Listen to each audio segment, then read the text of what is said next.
Hi friends, ಎಲ್ಲರಿಗೆ ನಮಸ್ಕಾರ friends. ನಾವು ಈಗ ಬೆಂಗಳೂರು ಬುಲ್ಸ್ ದಬಾಂಗ್ ದಿಲ್ಲಿ ನಿನ್ನೆ ಟೀಮ್ನಲ್ಲಿ ಆಟ ಆಡಿ ದಬಾಂಗ್ ದಿಲ್ಲಿ ಟೀಮನ್ನು ಸೋಲಿಸಿದೆ ನಮ್ಮ ಬೆಂಗಳೂರು ಬುಲ್ಸು.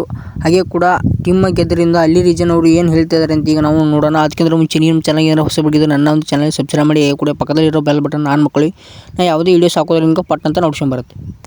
ಹಾಗೆ ಕೂಡ ಅಲ್ಲಿ ರೀಜನ್ ಅವರು ಮೀಡಿಯಾ ಸ್ಟುಡಿಯೋ ಮುಂದೆ ಹೇಳ್ತಾರೆ, ನಮ್ಮ ಅಪೋಸಿಟ್ ಇರೋ ಟೀಮ್ ದಬಾಂಗ್ ದಿಲ್ಲಿ ಟೀಮ್ ತುಂಬ ಸ್ಟ್ರಾಂಗ್ ಪ್ಲೇಯರ್ಗಳು ಇದ್ದಾರೆ. ಅದೊಂದು ಹಂತದಲ್ಲಿ ತುಂಬ ಚೆನ್ನಾಗಿ ಆಟ ಆಡೋ ಪ್ಲೇಯರ್ಸ್ಗಳು ಇದ್ದಾರೆ ಮತ್ತು ತುಂಬ ಸ್ಟ್ರಾಂಗ್ ಕೂಡ ಇದ್ದಾರೆ. ಆ ಟೀಮ್ನಲ್ಲಿ ನಾವು ಹೇಗೆ ಆಟ ಆಡೋದು ಅಂಥೇಳಿ ಆ ಟೀಮ್ ಎದುರಿಗೆ ಸ್ವಲ್ಪ ಆಡೋದು ತುಂಬ ಕಷ್ಟನೇ, ಆದರೂ ಆಡ್ತೀವಿ.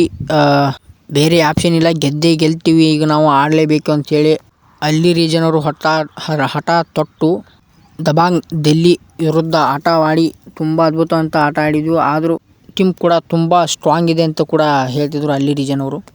ಹಾಗೆ ಕೂಡ ನಾವು ಸ್ಟ್ರಾಂಗ್ ಆಗಿ ಆಟ ಆಡಿದರೆ ಆ ದಬಾಂಗ್ ದಿಲ್ಲಿ ಟೀಮ್ನಲ್ಲಿ ಸೋಲಿಸಿ ಆಟ ಆಡಿದ್ವಿ. ಆ ಥರ ಆಟ ಆಡೋದ್ರಿಂದ ನಾವು ಟಾಪ್ 3ಯಲ್ಲಿ ಬರೋಕ್ಕಾಯಿತು ಅಂತ ಹೇಳಿ ಕೂಡ ಹೇಳ್ತಿದ್ದಾರೆ ಅಲ್ಲಿ ರೀಜನ್ ಅವರು. ಅಪೋಸಿಟ್ ಇರೋ ಟೀಮ್ ದಬಾಂಗ್ ದಿಲ್ಲಿ ಟೀಮು ಅಷ್ಟು ಟೀಮ್ ಇರೋದಲ್ಲೇ ಟಾಪ್ 2ಅಲ್ಲಿ ಇದೆ ಅಂತ ಅಲ್ಲಿ ರೀಜನ್ ಅವರು ಕೂಡ ಹೇಳ್ತಿದ್ದಾರೆ. ತುಂಬ ಒಂದು 5-6 ಪ್ಲೇಯರ್ಸು ಸ್ಟ್ರಾಂಗ್ ಪ್ಲೇಯರ್ಸ್ಗಳಿದ್ದಾರೆ ಅಂತ ಕೂಡ ಅಲ್ಲಿ ರೀಜನ್ ಅವರು ಹೇಳ್ತಿದ್ದಾರೆ. ಆದರೂ ಆಟ ನಾವು ಆಡ್ತೀವಿ. ಅಲ್ಲಿ ರೀಜನ್ ಅವರು ಹಠ ತೊಟ್ಟು ತುಂಬ ಅದ್ಭುತವಾಗಿ ರೈಟ್ ಪಾಯಿಂಟ್ಸ್ಗಳು ಕೂಡ ತೊಗೊಂಡಿದ್ದಾರೆ ಅಲ್ಲಿ ರೀಜನ್ ಅವರು. ಅಲ್ಲಿ ರೀಜನ್ ಅವರು ಆ ಥರ ಆಟ ಆಡೋದ್ರಿಂದನೇ ಟಾಪ್ 3ಯಲ್ಲಿ ನಮ್ಮ ಮ್ಯಾಚ್ ಬೆಂಗಳೂರು ಬುಲ್ಸ್ ಬಂದಿದೆ ಅಂತ ಕೂಡ ಈಗ ನಾವು ಹೇಳ್ಬೋದು. ಫ್ರೆಂಡ್ಸ್, ಇದೇ ಥರ ವೀಡಿಯೋಸ್ ಬೇಕಾದರೆ ನನ್ನ ಒಂದು ಚಾನಲ್ ಸಬ್ಸ್ಕ್ರೈಬ್ ಮಾಡಿ. Thank you all friends. ಇದೇ ಥರ ಸಪೋರ್ಟ್ ಕೂಡ ಮಾಡಿ.